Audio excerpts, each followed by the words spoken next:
Atomy adalah perusahaan network marketing yang mengikuti buku. Saya bertekad mendirikan sebuah perusahaan yang benar, yang menjual produk berkualitas dengan harga yang murah. Saya sangat ingin membuat perusahaan yang seperti itu. Dan jika itu tidak berhasil, saya akan cari pekerjaan lain. Saya mendirikan perusahaan Atomy ini dengan tekad seperti itu. Jadi, saya kumpulkan 17 orang untuk seminar pertama. Di depan mereka saya bilang, perusahaan ini akan menjadi yang terbaik. Perusahaan ini akan mendominasi dunia. Di antara mereka yang hadir saat itu, akan muncul orang kaya. Saya terus mengulanginya. Di hadapan mereka, kelompok yang 20, 30, 50, atau 70 orang yang berkumpul. Saya nyatakan ini bahkan ketika kami tidak memiliki banyak orang. Karena Atomy memiliki prinsip yang pasti dapat mewujudkannya.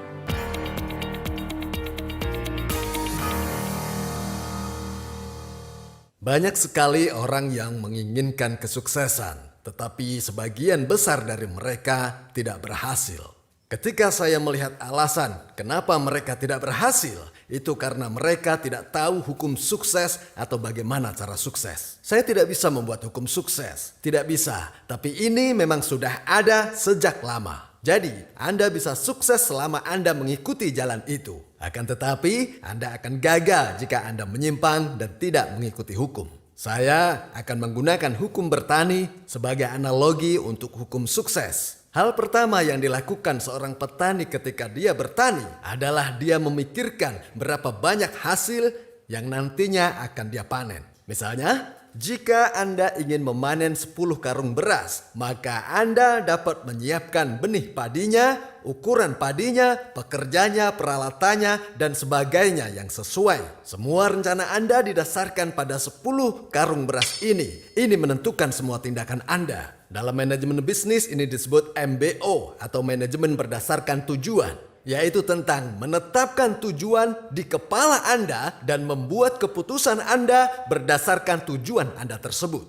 Berikutnya adalah memutuskan sosok sukses seperti apa yang Anda inginkan. Pertama, Anda harus membayangkan akan menjadi orang seperti apa Anda dalam 3 atau 5 tahun ke depan. Jika tidak ada yang Anda inginkan lagi, maka Anda terus hidup seperti sekarang. Tetapi jika kehidupan Anda tidak memuaskan saat ini dan berpikir bahwa Anda perlu menjalani kehidupan yang lebih baik, maka Anda perlu secara spesifik membayangkan kehidupan seperti apa yang Anda inginkan. Tapi begitu Anda pikirkan sosok sukses seperti apa yang Anda inginkan, ternyata itu sedikit rumit. Alasan rumitnya adalah karena manusia adalah makhluk yang rumit. Pertama, kita memiliki sesuatu yang disebut raga, roh, dan jiwa. Dan juga kita dikelilingi oleh lingkungan. Masing-masing memiliki kebutuhan yang berbeda. Raga ingin sehat dan panjang umur. Juga memiliki keinginan untuk hidup berkelimpahan. Sederhananya, raga ingin hidup dengan baik. Selanjutnya adalah roh. Roh kita menginginkan kekekalan. Roh menginginkan hidup yang kekal. Dan juga menginginkan kehidupan mengikuti hati nurani yang bersih. Anda tahu, roh ini memiliki keinginan untuk mencintai dan dicintai oleh Tuhan pencipta kita. Lalu jiwa memiliki keinginan intelektual untuk mengetahui tentang yang tidak kita ketahui. Juga memiliki keinginan untuk hidup dengan perasaan yang damai. Jadi kita memiliki kebutuhan intelektual dan kemudian emosional. Makanya kita harus mau belajar untuk memenuhi kebutuhan intelektual ini. Nah, kemudian lingkungan kita. Lingkungan kita mencakup lingkungan sosial dan alam. Sehubungan dengan lingkungan sosial dan alam ini, kita ingin hidup. Kita ingin hidup berkontribusi terhadap lingkungan. Jadi kita terstruktur dari raga, roh, jiwa, dan juga lingkungan. Kita semua pasti menginginkan kehidupan yang lebih baik. Kita ingin hidup mencintai, belajar, dan berkontribusi. Artinya, jika ada satu di antara ini tidak terpenuhi, maka kita tidak akan merasa bahagia. Itu bisa jadi sumber penyesalan Anda. Anda menderita sepanjang hidup Anda. Apakah itu penyesalan atau tidak? Tentu penyesalan. Menjadi penyesalan jika hidup Anda tidak lama. Penyesalan jika hidup Anda dalam kemiskinan yang parah. Sementara kita punya hati yang menginginkan kekekalan. Kenapa ingin kekekalan? Kenapa? Karena roh yang ada di dalam diri kita ini dan juga jiwa kita pada dasarnya adalah hal yang abadi. Nah, sementara tubuh yang kita tinggali ini bukan sesuatu yang abadi. Anda tahu? Tubuh kita seperti rumah yang akan runtuh setelah 70-80 tahun. Tubuh kita adalah rumah tanah. Jadi ada atap, ada juga jendela, dan diri kita tinggal di dalam rumah ini. Jika kita mengatakan bahwa rumah tanah ini adalah kita, saya mungkin adalah orang yang sangat baik. Rumahku cukup bagus, bukan? Tetapi belum tentu orang dengan penampilan luar yang baik menandakan dia juga orang yang baik. Ketika kita melihat selebriti yang cantik atau tampan, nah kita tidak langsung bilang mereka orang baik, bukan? Kita mengatakan mereka cantik atau mengatakan tampan, rumah mereka bagus. Tetapi apakah orang itu baik atau tidak didasarkan pada siapa mereka dari dalam. Nah, dengan kata lain, tergantung pada keadaan roh dan jiwa mereka. Begitulah cara kita menilai orang, apakah dia baik atau tidak. Faktanya, roh dan jiwa bahkan jauh lebih penting dari fisik yang kita miliki. Kemampuan fisik kita atau kemampuan raga kita tidak jauh berbeda dengan orang lain. Benar kan? Misal atlet angkat besi nomor 1 dunia bisa angkat beban sekitar 5 atau maksimal 10 kali lebih berat daripada orang biasa. Tetapi kemampuan kita di alam mental, di dunia roh dan jiwa dapat bervariasi antara 100, 1000 atau bahkan 10.000 kali. Ada perbedaan yang sangat besar dalam luasnya pemikiran setiap orang. Beberapa orang mungkin ada yang berpikiran sempit, tapi beberapa berpikiran sangat terbuka. Seberapa besar hati Anda untuk membuat perbedaan yang besar, dan perbedaan pola pikir juga bisa membuat perbedaan yang sangat besar. Jadi hal yang paling penting atau hal yang perlu diingat adalah roh dan jiwa Anda. Dan ingat bahwa roh kita memiliki hati yang menginginkan kekekalan. Seekor makhluk tanpa roh tidak mendambakan keabadian. Apakah Anda pernah melihat seekor anjing berpikir mengenai kehidupan yang akan berakhir ketika dia sudah tua? Mereka tidak punya pikiran, mereka hanya tidur saat mereka kenyang. Ya, tetapi manusia memiliki hati yang mendambakan keabadian. Nah, sekarang unsur emosional. Kita pasti ingin hidup dengan rasa tenang dan juga bahagia. Kita harus menjalani kehidupan di mana kita bisa mencintai dan dicintai. Dan kita harus menjalani kehidupan di mana bisa berkontribusi kepada masyarakat dan juga alam. Jadi kita harus menjadi orang yang benar-benar dibutuhkan. Dibutuhkan di sekitar kita. Ada beberapa orang yang bahkan kematiannya tidak terlalu signifikan, tidak diketahui oleh banyak orang. Tahu-tahu dia sudah meninggal saja.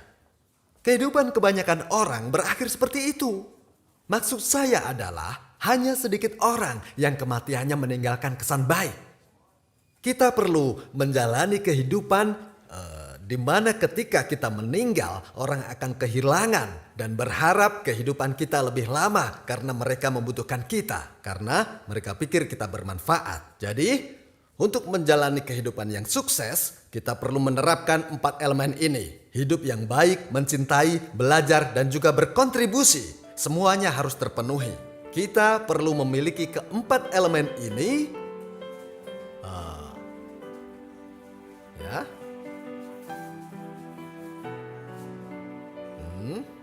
secara seimbang untuk kehidupan yang seimbang. Mari ucapkan sama-sama.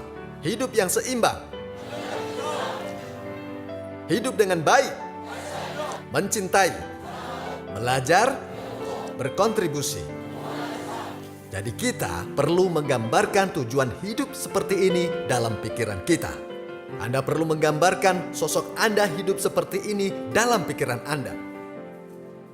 Untuk melakukan itu, Anda perlu membuat sebuah film. Anda membuat film dalam kepala Anda, membuat sebuah film tentang kehidupan yang ingin Anda jalani.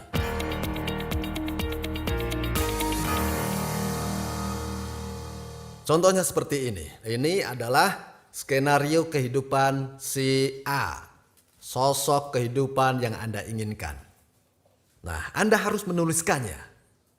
Buat sebuah film mengenai kehidupan yang sesungguhnya ingin Anda jalani. Rumah yang ingin Anda tinggali. Mobil apa yang ingin Anda naiki. Dengan siapa Anda akan makan dan pada siapa Anda akan memberi. Siapa yang akan Anda bantu dan bagaimana Anda dihormati. Bagaimana Anda liburan bersama keluarga.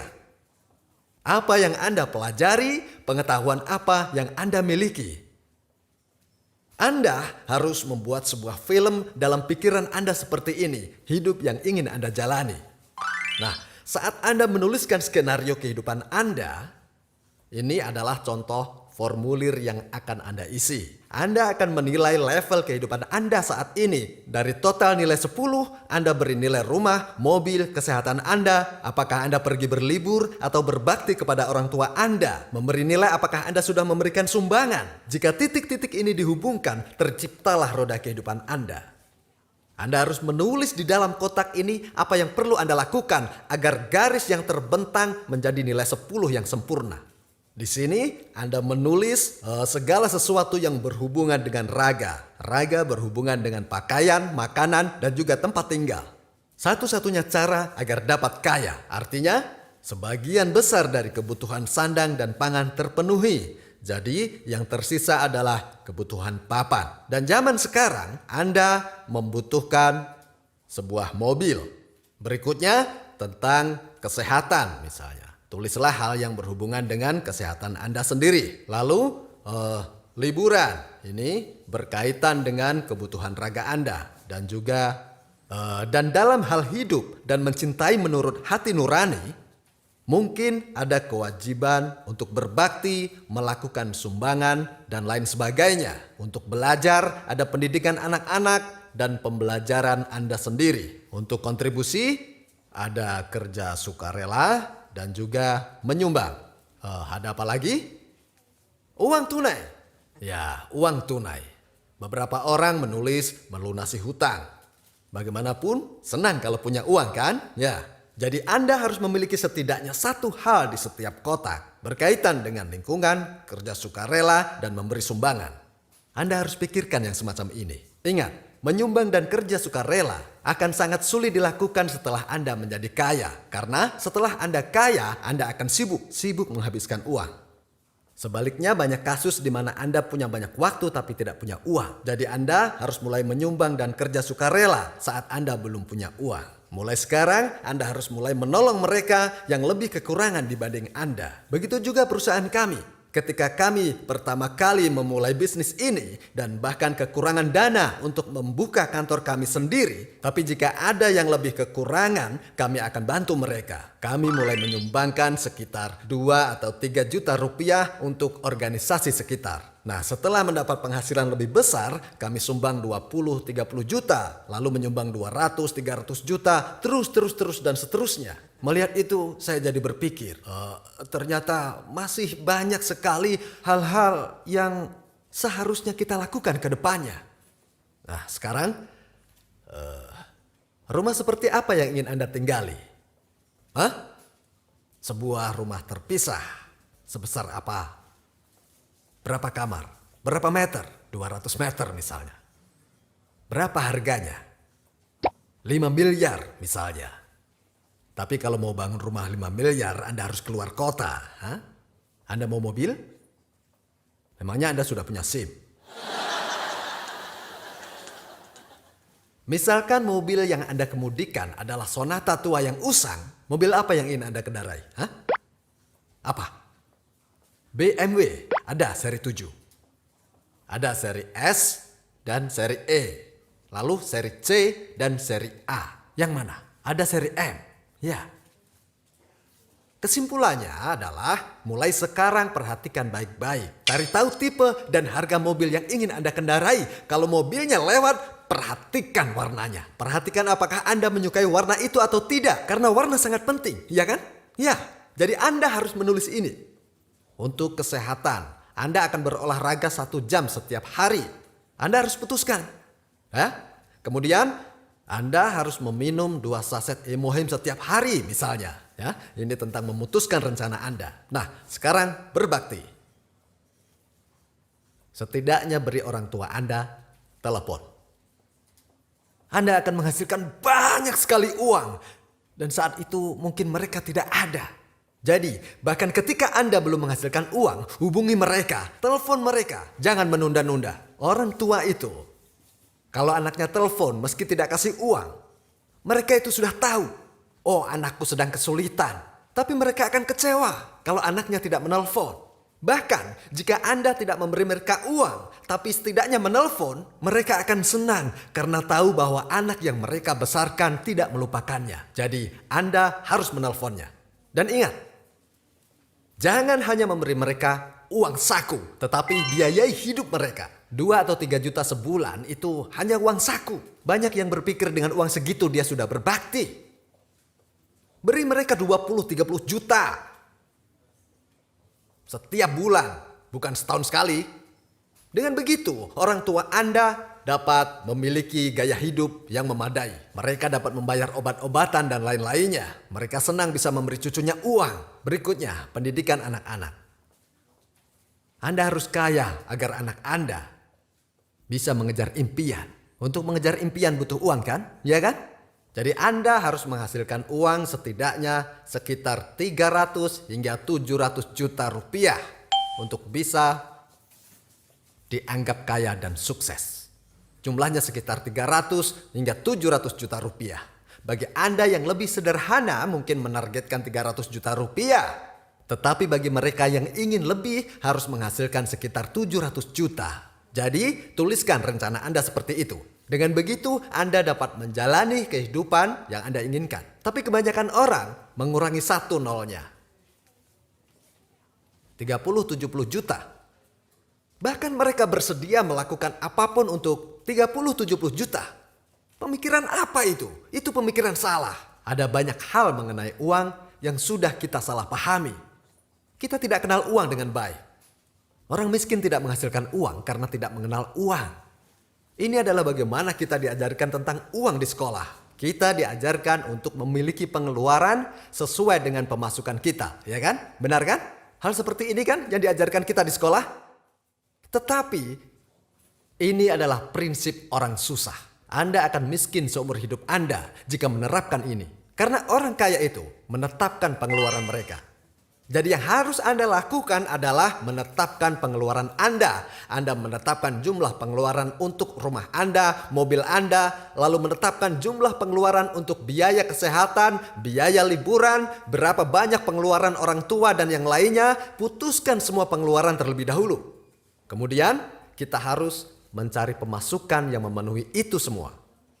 Kalau gaji 20, 30 atau 70 juta sebulan tidak menutupi pengeluaran Anda. Jadi Anda harus berhenti. Jika Anda memulai dari awal, maka jangan mencari pekerjaan seperti itu. Itu yang disebut kepandaian. Anda mungkin bingung. Bagaimana cara mencari 300 juta sementara 30 juta saja sulit? Pasti jauh lebih sulit. Kemungkinan sukses turun jadi 1/10. Itu tidak benar. Itu karena belum kenal uang dengan baik. Semakin ingin banyak uang, semakin sulit. Itu benar atau salah? Semakin banyak uang yang Anda peroleh bukan berarti semakin sulit. Tapi orang yang berpenghasilan kecil itu tidak mengenal uang dengan baik. Mereka berpikir harus bekerja 10 kali lipat lebih keras untuk mendapatkan penghasilan 10 kali lipat. Mereka pikir peluang mereka berkurang jadi 1/10. Padahal sebenarnya tidak seperti itu. Tanya pada mereka yang menghasilkan uang. Ada orang yang menghasilkan 20-30 juta. Ada yang menghasilkan 200-300 juta. Siapa pekerjaannya yang lebih berat? Yang 20-30 juta lah yang kerjanya lebih berat. Yang 200-300 juta justru kerjanya tidak berat. Bahkan ada yang 2-3 miliar sebulan. Mereka bilang bahwa uang ada di mana-mana. Mereka bilang tidak ada yang semudah menghasilkan uang. Semakin tinggi pemasukan mereka, mereka akan bilang semakin mudah dan semakin menyenangkan. Sementara yang penghasilannya kecil akan bilang semakin sulit mencari uang. Begitulah prinsip uang. Jadi apa yang harus Anda lakukan? Haruskah Anda bekerja keras untuk menghasilkan sedikit uang atau harus menghasilkan banyak uang dengan mudah? Ubah pola pikir Anda. Anda perlu mengubah cara berpikir Anda mengenai bagaimana menghasilkan uang. Nah, jadi Anda perlu menggambarkan kehidupan seperti apa yang ingin Anda jalani di dalam pikiran Anda. Anda tentu perlu uang tunai di rekening bank Anda, ya kan? Nah, jadi tolong jangan pinjam uang. Itu adalah kebiasaan. Kalau Anda tidak punya uang, hiduplah apa adanya. Nah, alasan harus sukses dan hidup baik adalah karena kita memiliki orang yang kita cintai. Jika kita tidak memiliki orang yang kita cintai, apa gunanya hidup sukses? Jika Anda mencintai kedua orang tua Anda harus berhasil. Merekalah yang selalu mengutamakan Anda dan ingin melihat Anda sukses. Pikirkan orang tua Anda harus hidup dengan baik. Harus begitu. Jika Anda tidak ingin mewariskan kemiskinan pada anak Anda, untuk menyediakan sebuah rumah ataupun apartemen, Anda berangkat kerja subuh, pulang larut malam, seumur hidup Anda, dan baru berhasil membeli rumah. Anda harus memastikan bahwa kehidupan anak Anda tidak akan terbuang-buang seperti itu. Benar kan? Apakah Anda akan membuat anak Anda melakukan hal yang sama? Bagaimanapun, Anda harus membelikan rumah untuk anak-anak Anda. Generasi berikutnya akan hidup lebih susah dibandingkan generasi kita. Generasi di mana akan sulit bertahan hidup. Dukung anak-anak Anda. Itulah kenapa Anda perlu membelikan rumah untuk mereka. Itulah perlunya Anda menghasilkan 300-700 juta. Dan ketika mereka berbicara tentang konflik antara istri dan ibu mertua, sebagian besar masalahnya uang. Jika Anda tidak suka mantu Anda, jangan buat itu terlihat jelas. Panggil dia dan bilang, "Nak, sepertinya tidak enak kalau tidak punya mobil sendiri untuk pergi belanja atau bertemu teman-teman, ya kan? Ini ada tidak banyak, 300 juta, ambillah untuk beli mobil, tambahi kalau mau yang lebih bagus." Jika Anda memberinya amplop uang seperti ini, maka panggilan ibu mertua akan berubah menjadi ibu. Semua masalah di dalam keluarga akan hilang. Itu sebabnya saya katakan bahwa untuk mencintai Anda harus hidup kaya. Jika Anda sudah bertekad, semua itu akan jadi kenyataan. Jadi, Anda harus menuliskan skenario hidup Anda dan memvisualisasikan di kepala Anda. Maka Anda akan berubah. Apa hanya dengan memikirkannya jadi kenyataan? Iya. Tubuh kita ini akan berubah sesuai dengan pemikiran kita.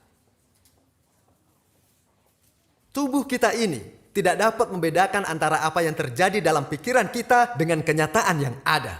Itu ciri khas tubuh kita. Mau dilakukan uji coba? Baik, kita coba sekarang juga. Bayangkan saya memberikan segenggam biji delima merah yang manis dan asam untuk Anda makan. Jus delima yang rasanya asam, manis, dan juga segar ini memenuhi mulut Anda saat Anda mengunyah bijinya. Nah, apa yang terjadi pada mulut Anda? Anda mengeluarkan air liur kan? Jika tidak, silahkan angkat tangan. Segeralah ke rumah sakit. Tubuh kita seharusnya bereaksi dengan cara yang sama ketika kita makan buah delima asli saat kita mengira sedang memakannya. Anda harus bayangkan bahwa diri Anda tinggal di rumah yang ingin Anda tinggali dan mengendarai mobil yang ingin Anda kendarai. Pikirkan tentang membantu orang lain dengan uang yang Anda miliki. Anda punya keponakan yang tidak cukup dana untuk pernikahan. Melihat itu, apa yang harus Anda lakukan? Biasanya, orang akan menghabiskan semalaman untuk berdebat apakah akan memberinya 2, 3, 5, atau 10 juta sebagai bentuk ucapan untuk pernikahan mereka. Ya kan? Bagaimana jika Anda memanggilnya? Katakan, "Kamu pasti belum menabung banyak uang untuk pernikahan. Ya kan? Ini ambillah 500 juta untukmu. Tidak usah lagi mengkhawatirkan uang pernikahanmu." Jika Anda melakukan hal ini, maka akan ada kemungkinannya Anda lebih bersinar dari pengantin wanita di hari pernikahannya. Gosip akan beredar dalam keluarga besar Anda. Semua kerabat Anda pasti akan tahu bahwa Anda sebagai bibi telah membantu pernikahan keponakan Anda. Coba bayangkan sosok Anda ketika pergi menghadiri pernikahan itu setelah memberi keponakan Anda 500 juta. Kita harus hidup seperti itu. Jadi meskipun Anda menghabiskan uang seperti itu, tapi bisa Anda pikirkan bagaimana keluarga Anda berubah berkat Anda.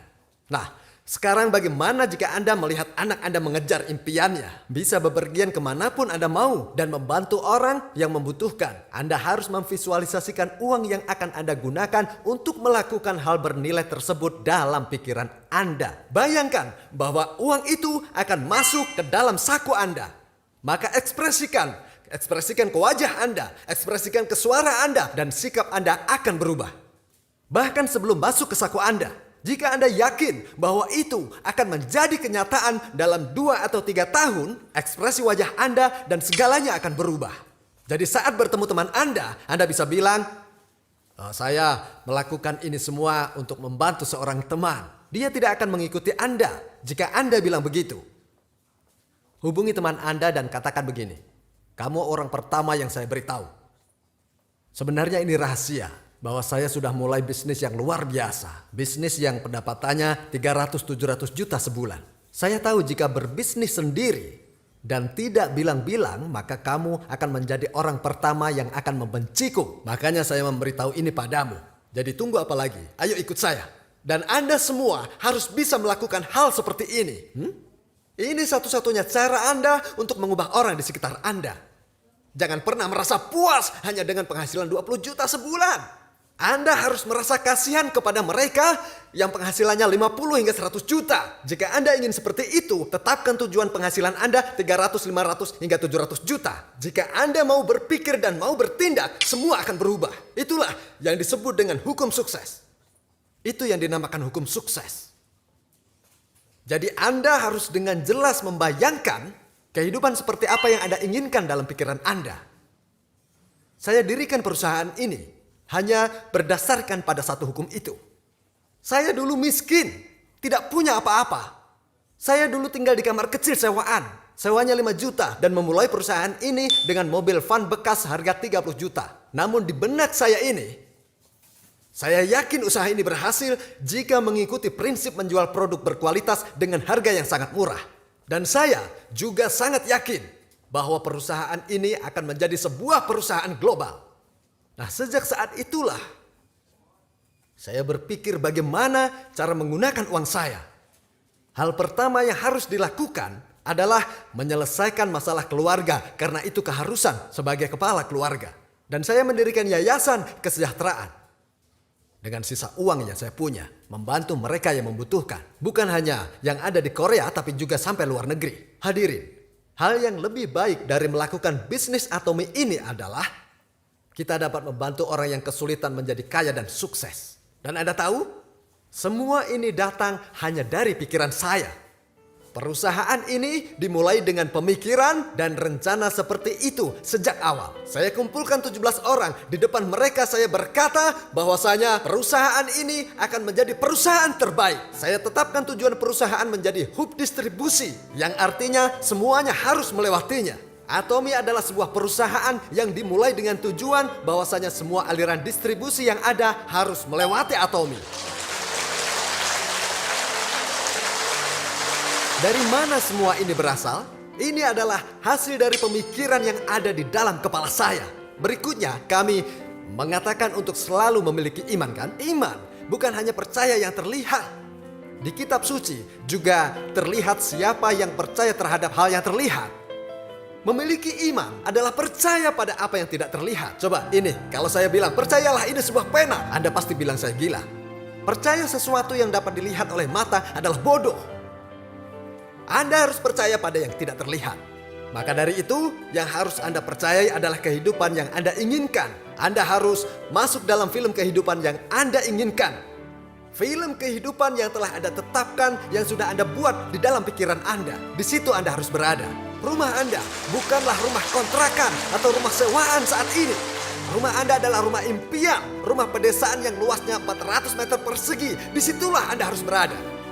Walaupun Anda bangun di ruang 100 meter persegi, pemikiran Anda harus ada di rumah 400 meter persegi. Meski mobil Anda Sonata, Anda harus bayangkan diri Anda menaiki Mercedes-Benz. Jika atau misalnya Anda ingin tinggal di rumah seluas 400 meter persegi, Anda harus menggambarkan rumah itu dalam pikiran Anda dulu. Hanya dengan begitu Anda dapat masuk ke rumah itu. Tergantung apakah petani akan berpikir untuk memanen 10 karung beras, 2 karung kacang tanah, atau 2 karung ubi. Maka tindakan dan perilaku petani tersebut akan berbeda. Apapun yang terjadi, saya harus punya 10 karung beras. Jadi anak dan istri tidak kelaparan. Jika seorang petani berpikir bahwa saya harus memanen 10 karung beras, lalu petani itu mengolah sawahnya sesuai dengan panen 10 karung itu, maka 10 karung beras yang ada di pikirannya di musim semi akan muncul di gudangnya saat musim gugur tiba. Ini adalah hukum bertani. Jika benak si petani itu kosong, maka di gudangnya pun akan kosong, pasti. Begitupun juga, jika di pikiran Anda tidak ada rumah impian dan juga tidak ada mobil impian Anda atau gambaran mereka yang ingin Anda bantu, maka impian untuk membantu yang membutuhkan dan sebagainya tidak akan mungkin bisa terwujudkan. Apa yang harus Anda lakukan? Anda harus menempatkan semua itu ke dalam pikiran Anda terlebih dahulu. Anda harus yakin dengan apa yang ada di dalam pikiran Anda. Itulah yang namanya iman. Menurut Anda, dari mana kesuksesan Anda seharusnya berasal? Itu harus berasal dari pikiran Anda, bukan datang dari mana-mana. Itu tidak dapat berasal dari tempat lain. Jika ingin sukses, maka sosok sukses Anda harus tergambar di kepala Anda. Tetapkan dulu skenario kehidupan Anda. Buat film mengenai kehidupan sukses yang Anda inginkan. Dan tanam itu dalam kepala Anda, maka sukses akan datang. Jika itu di pikiran Anda, maka tubuh Anda pasti akan berubah. Bangun pagi pun Anda juga akan berubah. Anda tidak akan merasa lelah meski kerja semalaman. Tubuh Anda akan mengalami perubahan. Saya berharap hari ini akan menjadi waktu di mana Anda dapat memimpikan atau merencanakan kehidupan Anda. Cukup sekian, terima kasih.